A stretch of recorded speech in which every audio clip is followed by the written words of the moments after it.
तर JEE ॲडव्हान्सच्या DYQ सिरीजमध्ये सर्वांचं स्वागत आहे। क्वेश्चन खूप मोठा आहे आणि जर तुम्ही क्वेश्चन प्रॉपरली रीड केलेला नाही आणि समजलं नसेल तर काय होऊ शकते, कन्फ्युजन होऊ शकते आणि तुमचं आन्सर चुकू शकते। ते लक्षात ठेवायचे पॉईंट कुठले आहेत स्टेप वाईज जाऊया आपण। सगळ्यात पहिले म्हटलं की L1 एक लाईन आहे जी पहिला प्लेन आणि दुसरा प्लेन याचा इंटरसेक्शनमुळे भेटलेली आहे। तर सगळ्यात पहिलं काम आपल्याला लाईन L1 काढायसाठी सॉल्व कसं करायचं, सिंपली आपण पुट करणार put z is equals to lambda. तर आपलं इक्वेशन काय बनलं बघून घ्या आता।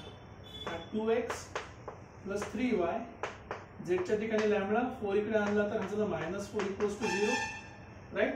आणि इकडे आपल्याला मिळालं x plus 2y plus lambda -5 equals to 0। या दोन इक्वेशनला जर आपण सॉल्व केलं तर आपल्याला काय मिळणार, लाईनचं इक्वेशन। सॉल्व कसं करायचं, खूप साऱ्या मेथड आहे, इक्वेटिंग कोएफिशिएंट करा, एलिमिनेशन करा किंवा क्रॅमर्स रूल अप्लाय करा। मी क्रॅमर रूल प्रिफर करतो, शॉर्टकट मध्ये होते। हा माझा क्रॅमर रूल, जर तुम्हाला माहिती असेल किंवा तुम्ही माझे आधीचे व्हिडिओ बघितले असेल त्यात मी हा एक्सप्लेन केलेला आहे क्रॅमर रूल। सो पहिला कोएफिशिएंट 1 चा, दुसरा x चा आणि तिसरा परत y चा। सो 1/2 × 2 4 -3 ठीक आहे। x/3 × लॅम्बडा -5 -2 × लॅम्बडा -4 आणि y अपॉन लॅम्बडा -4 आणि -2 × लॅम्बडा -5। त्याला सिंपली सॉल्व करणं आहे, काही मोठं काम नाही। हे झालं 1 डिवाइड बाय 1 राहते। x डिवाइड बाय चेक करा, 3 लॅम्बडा -2 लॅम्बडा म्हणजे 1 लॅम्बडा झाला, -15 + 8 म्हणजे -7, -15 + 8 म्हणजे -7। आणि similarly y is equals to lambda -2 lambda, so basically minus lambda right. 4 + 10 so +6, -4 + 10 म्हणजे +6। आता इथून आपल्याला लॅम्बडाची व्हॅल्यू मिळते बघा। पहिला दोघांना इक्वेट करू आपण, नंतर याला इक्वल टू 1 करून याला इक्वेट करू। 1 का बरं केलं, हे 1 इक्वल्स टू इथे लिहिलं आहे। So lambda -7 is equals to x किंवा लॅम्बडा इज इक्वल्स टू झाला x + 7 आणि इथे कोएफिशिएंट आहे डिवाइड बाय 1। सिमिलरली y साठी सॉल्व करतो म्हटलं तर y is equals to -lambda + 6। हा 6 जर इकडे आला तर मला मिळालं y - 6 इक्वल्स टू -लॅम्बडा ठीक आहे। आता लॅम्बडाची व्हॅल्यू पाहिजे मला, तुम्ही काय करणार, हा -1 खाली डिवाइड मध्ये घेऊन येईल आणि हा झाला प्लस। दोन्ही साठी लॅम्बडाची व्हॅल्यू मिळाली ना आपल्याला, z इक्वल्स टू काय ठेवलं आपण, लॅम्बडा ठेवला। सो आपल्याला जे इक्वेशन मिळालं ते आहे x + 7/1 y - 6/-1 equals to z किती आहे, z/1, कारण की लॅम्बडाची value is equals to lambda. So हे झालं आपलं इक्वेशन ऑफ L1 राइट। हे नोट करून ठेवा। आपण सगळ्यात पहिलं काम केलं आहे L1 विषयी सांगितलं होतं, आपण L1 सॉल्व केलेलं आहे। आता पुढच्या स्टेपकडे जाऊया, हे नोट करून ठेवा। मी परत इरेज करतो आणि जागा तयार करतो। नेक्स्ट आपल्याकडे इन्फॉर्मेशन नंबर 2 काय म्हटलंय की L2 एक लाईन आहे जी या गिवन पॉइंट मधून पास होत आहे आणि पॅरलल टू L1 आहे। जसं माहित पडलं की L1 ला पॅरलल आहे म्हणजे जो याचा पॅरलल वेक्टर आहे 1 -1 आणि 1 या अक्षराशी लॅम्बडा टाइम्स मल्टिप्लाय असेल L2। सो L2 ची इक्वेशन काढू आपण। So therefore L2 is equals to, direct equation काढू शकतो आपण। पॉइंट आपल्याला दिलाय 2 -1 आणि 3 म्हणजे x - 2 अपॉन कोएफिशिएंट किती याचा 1 इक्वल्स टू y, तो माइनस माइनस +1 झाला डिवाइड बाय -1 आहे, बघून घ्या कोएफिशिएंट, आणि z -3 परत त्याचा कोएफिशिएंट किती आहे 1। Let this is equals to again नवीन लॅम्बडा काय ते दुसरा लॅम्बडा किंवा k पकडा जर तुम्हाला k आवडत असेल तर ठीक आहे। लॅम्बडाचा कोएफिशिएंट कन्फ्युजन नाही झालं पाहिजे म्हणून मी k पकडतो। आता ओके, नो प्रॉब्लेम। काय म्हटलंय की m एक प्लेन आहे, हा प्लेनचं इक्वेशन आहे okay. Suppose L2 meets the plane M, म्हणजे L2 वरचा असा एक तरी पॉइंट असेल ज्यामुळे या प्लेन M ला तो मीट करते, म्हणजे जे L2 मधला x y आणि z चे पॉइंट आहे ते कुठे भेटणार, L2 ला सॉरी M च्या प्लेन मध्ये सॅटिस्फाय होणार, कारण की यातल्या कुठला तरी पॉइंट जो आहे L2 चा, हा जो L2 चा पॉइंट आहे x y z हा या प्लेन वर प्रती आहे। मग त्यामुळे जे करून आपण इथून x ची व्हॅल्यू काढू। So x is equals to multiply करा k + 2 झाला। सिमिलरली y जर तुम्ही काढला तर -k आणि -1 आणि झेडची व्हॅल्यू काढतो म्हटलं तर हा के प्लस 3. आता हा पॉईंट कशावर आहे, इट लाईज ऑन एम, आणि एम प्लेनची व्हॅल्यू किती दिली आपल्याला, एम प्लेनची व्हॅल्यू दिली आहे 2x plus Y minus 2z equals to 6. तर हे तिन्ही पॉईंट या इक्वेशनला सॅटिस्फाय करायचे. चला काढून बघूया. So 2 into K plus 2 plus minus K minus 1 no problem minus 2 into K plus 3 equals to 6. थोड़ा सिंप्लीफाई करूया. 2k plus 4 minus K minus 1 minus 2k आणि minus 6 plus 2 no problem plus 2k minus 2k cancel. ठीक आहे. आता हा minus K आहे इथे, minus K equals to 6 7 7 minus 4 minus 3 तिकडे गेला की plus 3 so plus 9. So therefore आपल्याला के इक्वल टू किती मिळाला आहे, मायनस 9. जसा के भेटला तर एम वरचा पॉईंट आपल्याला मिळणार. हा पॉईंट कुठला आहे, दिस पॉईंट लाईज ऑन एम. तर के ची व्हॅल्यू इथे मायनस 9 पुट करा तर एक्स इक्वल टू मिळाला minus 9 plus 2, Y equal to मिळाला मायनस 9 मायनस 1 आणि झेड इक्वल्स टू, सो लक्षात ठेवा चुकला, मायनस के आहे तो. So minus of minus 9 minus 1 z equals to minus 9 plus 3. थोडं सिम्प्लिफाय केलं तर x ची व्हॅल्यू मिळाली minus 7, y equals to minus minus plus 9. So 8 आणि z equals to minus 6. आता हे कोऑर्डिनेट कशाचे आहे, this is the coordinate of point Q. So next point Q point पण आपल्याला मिळाला, P पॉइंट आपल्याला दिलेला आहे, Q पॉइंट आपल्याला मिळाला. दोन इन्फॉर्मेशन आपल्याकडे आहे. आता तिसरी इन्फॉर्मेशन यूज करायची. कुठली तिसरी information, let R be the foot of perpendicular from P, आणि कुठल्या प्लेनवर, एम वर. फुट ऑफ परपेंडिक्युलर काढायचं आहे म्हणजे तुम्हाला आर ची व्हॅल्यू मिळणार. ठीक आहे. मी ही व्हॅल्यू इथे लिहून घेतो. तर खाली दोन्ही इन्फॉर्मेशनचं काम आपलं संपलेलं आहे. इन्फॉर्मेशन एका ठिकाणी मेन्शन करतो कारण की आपल्याला पुढे यूज करायचं आहे. ठीक आहे. इरेज करतो, पॉईंट्स लिहून घेतो मी. माझ्याकडे पी पॉईंट आहे आपल्याकडे 2 मायनस 1 आणि 3, आणि क्यू पॉईंट आता आपण काढलेला आहे मायनस 7 8 आणि मायनस 6. हे दोन्ही इन्फॉर्मेशन आपल्याकडे अवेलेबल आहेत. लाईनचं इक्वेशन पण तुम्हाला माहिती आहे, लिहिलेलं आहे आपण. आता पुढच्या स्टेपसाठी मी थोडी जागा करतो. Okay next. So point R जो आहे तो पीचा परपेंडिक्युलर. तर सिम्पली आपल्याला फॉर्म्युला माहिती असेल, x1 मायनस पीचा पॉईंट किती आहे 2. ओके डिवायडेड बाय 2 झाला, नो प्रॉब्लेम. हे व्हॅल्यूज पुट करायचे फक्त कोएफिशियंटचे. नेक्स्ट y1 जो कोएफिशियंट आहे मायनस मायनस 1 चा plus 1 divide by 1. Okay no problem. ABC coefficient check करा. इथे एबीसी कोएफिशियंट प्लेनचे हा ए आहे, हा बी आहे, हा सी आहे, आणि equals to z minus 3 upon minus 2 is equals to minus, इथे व्हॅल्यूज पुट करायचे सगळ्या x y z, sorry x y झेडच्या. सो 2 इंटू 2 4, मी डायरेक्ट लिहितोय बघा. 2 into 2 4 minus 1. Okay 3 into 2 minus 6, आणि हा 6 पण इकडे घेऊन आलो तर मायनस 6 झालं. हे चुकी होते बऱ्याच वेळा करताना की राईट साईडचा नंबर आपण विसरून जातो, त्याला आपण लेफ्ट साईडला येऊन इक्वल टू 0 करायचा आहे, आणि डिवाइड बाय याचे square. So 2 square plus 1 square plus minus 2 चा स्क्वेअर. परत सांगतो की मायनस 2 चा स्क्वेअर प्लस 4 होणार, प्लस इंटू मायनस मायनस करायचं नाही. सो आपल्याला कोऑर्डिनेट मिळाला x1 minus 2/2 y1 plus 1/1 z minus 3/-2 equals to हा मायनस 6 6 12 13 13 2 4 गेले minus 9. So minus 9 divide by 4 plus 4 8 आणि 9.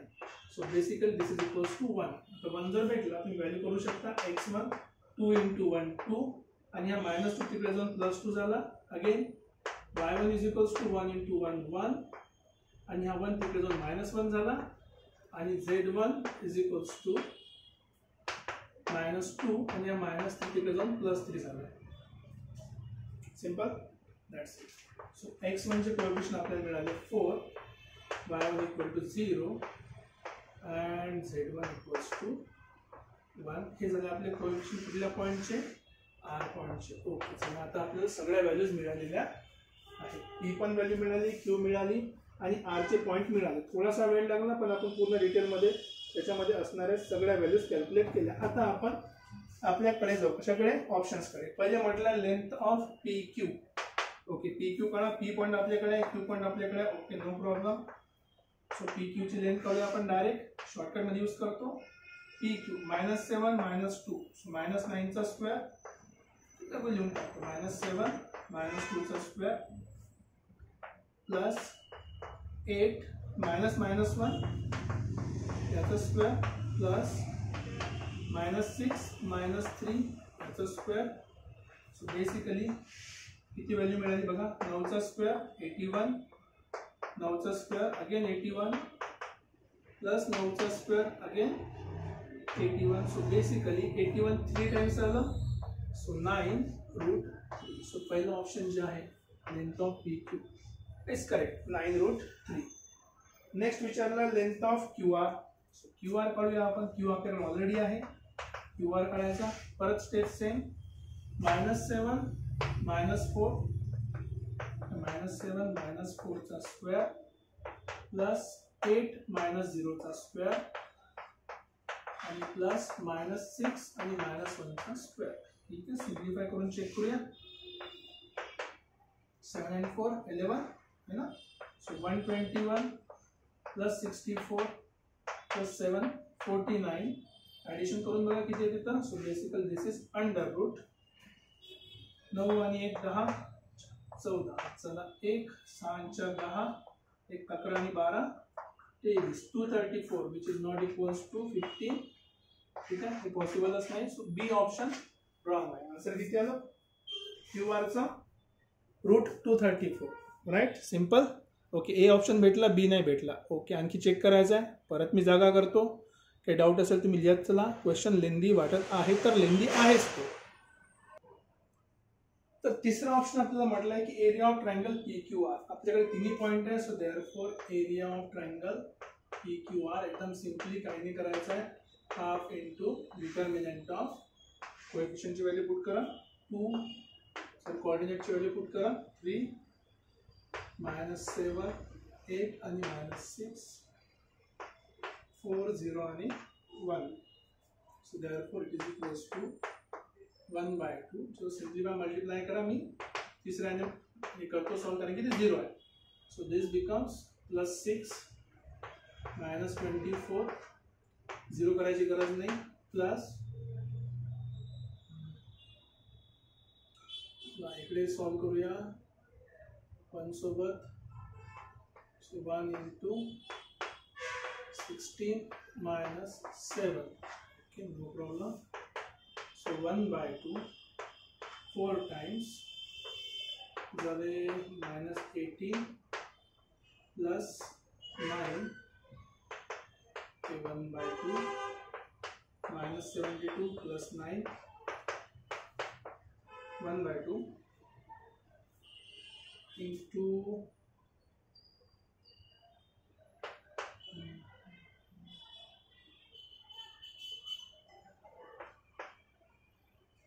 नॉर्मल असते या गोष्टी. ठीक आहे, सांगायची गरज नाही आहे पण ठीक आहे, ते कन्फ्युजन नको म्हणून लिहितो.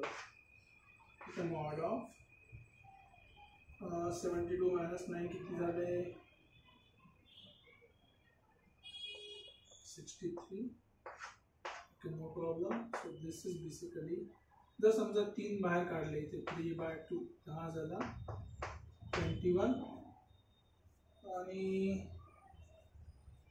ऑप्शनमध्ये तसं काही दिसत नाही. Let me check once again.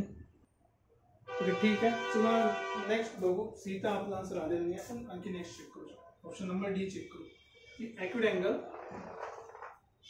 Between P Q and P R. ठीक आहे, P Q and P R. So पहिले पी क्यूचा वेक्टर काढूया आपण. सो पी क्यू वेक्टर काय झाला -7 -2. सो -9i 8 + 1 सो 9j आणि -6 अगेन -3 सो -9k कॅप हा झाला P Q.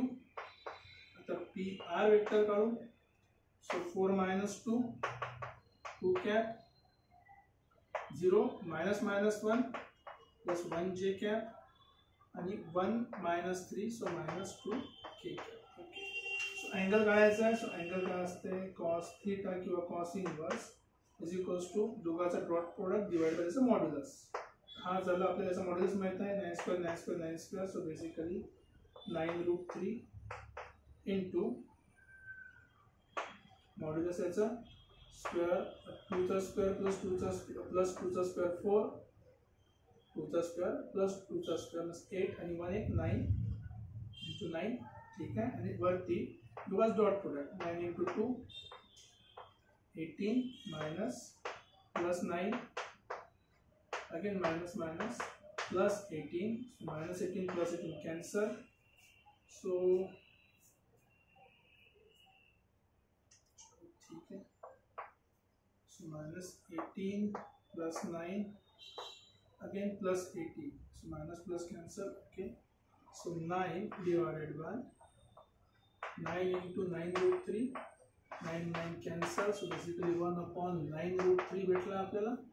So theta is equals to cos inverse 1/9√3 ही व्हॅल्यू मिळाली, जे की 2√3च्या बरोबर नाही. तो ऑप्शन नंबर डी पण काय कॅन्सल आहे. आता थोडासा प्रॉब्लेम आहे ऑप्शन नंबर सी सोबत. का बरं इश्यू आहे, कारण की मी जो मेथडने सॉल्व केला आहे ती मेथड आहे डिटर्मिनंटची मेथड.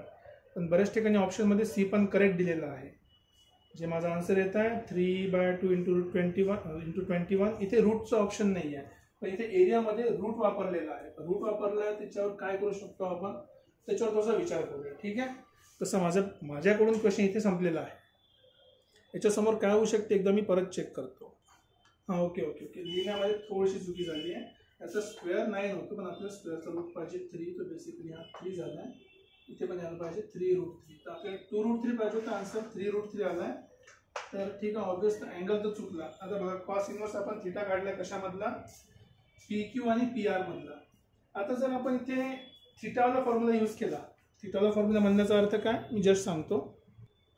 सो थीटावाला फॉर्म्युला म्हणण्याचा अर्थ काय ते एकदा बघून घ्या, की मला कॉस इनवर्स मिळाला आहे 3√3, किंवा मी म्हणू शकतो की कॉस थीटा माझ्याकडे आहे 1/3√3.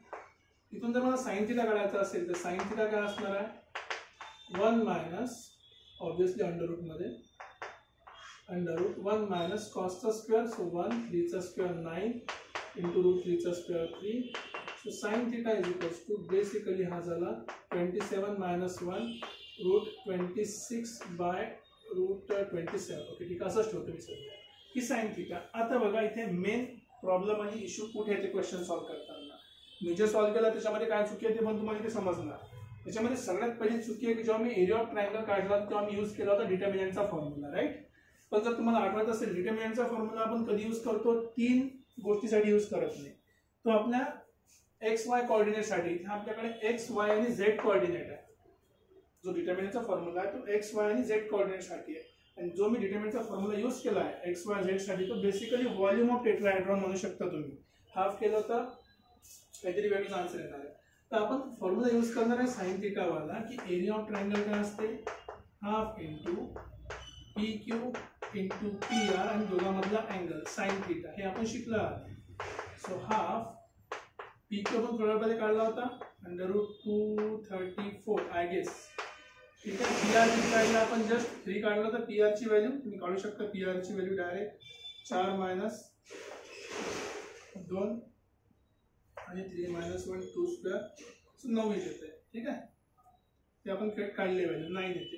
आणि साइन थीटाची व्हॅल्यू किती काढली आहे √26/27. ठीक आहे. सो राईट √26/27 ही आपली साइन थीटाची व्हॅल्यू आहे. ठीक आहे. सो आता याला थोडं आपण सिम्प्लिफाय जर करतो म्हटलं सो अप्रॉक्सिमेटली इक्वल्स टू 3/2. हे आन्सर येणार आहे √234. सेम असेल, कारण की याचं जे डिस्टन्स काढलं होतं आपण PQचं डिस्टन्स किती काढलं होतं लेट मी शिका. PQचं आन्सर काहीतरी डिस्टन्स काढलं होतं. अच्छा हे झालं आहे आपलं. ओके PQचं डिस्टन्स काढून घ्या आपण बरोबर. थोड्यामध्ये काढलं होतं विसरलो मी. PQचं डिस्टन्स 1239 आहे. ओके 9√3 होता. बरोबर. 9√3 इंटू 3 इथे लिहितो √26 आणि 27ला लिहितो मी 3√3. No problem. √3 कॅन्सल. 3 टाइम्स झालं. ओके. सो 3 जेव्हा आतमध्ये जाईल, हा 3 जेव्हा आतमध्ये जाईल तर 9 होणार. हा झाला 3/2. 9ने मल्टिप्लाय करा. 234 राईट. सो एरिया किती भेटला? 3/2 √234. बघा, तर हे आपला ऑप्शन नंबर सी पण ॲक्च्युली करेक्ट. तर जी मी चुकी केली होती ते चुकी पण तुमच्या लक्षात आली असेल. काय चुकी होती? एक सिम्पलचं कॅल्क्युलेशन एरर आणि एक सिम्पलची मिस्टेक. ती मिस्टेक काय की एक प्लेनचा फॉर्म्युला एरिया ऑफ ट्रायंगलचा तो मी 3D मध्ये यूज केलेला आहे, जो व्हॅलिड नाही. त्याच्यामुळे 3D मध्ये जर आपण व्हॅल्यू काढली ते व्हॉल्यूमशी रिलेटेड असतो. सो आपला आन्सर जे आहे हा एरिया आहे या फॉर्म्युल्याने PQPR sin θ 3/2 √234. हे आपलं फायनल आन्सर. अशा प्रकारे आपल्याला ए आणि सी हे करेक्ट ऑप्शन मिळालं आहे.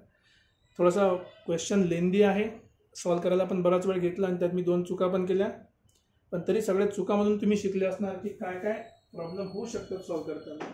जर काही डाऊट असेल तुम्ही कमेंट सेक्शनमध्ये लिहा. क्वेश्चन थोडा लेंदी झाला सॉल्व, त्याबद्दल मी माफी मागतो. एकदम डायरेक्टली सॉल्व करत बसलो तरी आपल्याला मिनिमम या क्वेश्चनला 5 ते 7 मिनिटं लागतील म्हणजे लागतील. ठीक आहे. जेवढी इन्फॉर्मेशन तेवढा जास्त वेळ लागेल. ठीक आहे. तर भेटूया परत पुढच्या क्वेश्चनसोबत आणि तुम्हाला सगळ्या यातले डिटेल समजले असेल अशी मी आशा करतो. Till then take care. Bye bye.